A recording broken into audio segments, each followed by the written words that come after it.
Hi friends, good evening. আজকে আমি এসেছি রিচমন্ড হিল ফরেস্ট পার্ক, যেটা আমার বাসা থেকে 10 মিনিটের মতো লাগে। এখানে আমি প্রায়ই আসি, আমার বেবিকে নিয়ে হাঁটার জন্য আমি প্রায়ই আসি।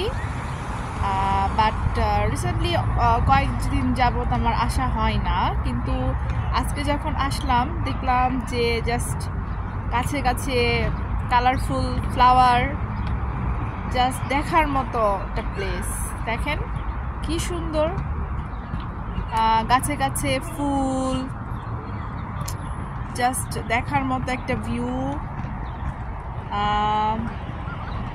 দেখেন, জানি না ফুলের নামগুলো, আমি জানি না, বাট দেখেন সবাই আসছে যেহেতু সামার টাইম। অনেকে আছে সাইকেল চালাচ্ছে, অনেকে আছে তাদের ডগিকে নিয়ে হাঁটতে বের হয়েছে, আর ছোট ছোট বেবিরা আসছে খেলাধুলা করার জন্য। তো এখানে আসলে জাস্ট মনটা জাস্ট ভালো হয়ে যাওয়ার মতো একটা প্লেস। সো এনজয় করছি আজকের বিকালটা। তো সবাই ভালো থাকবে, আর দেখা হবে নেক্সট কোনো ভিডিও।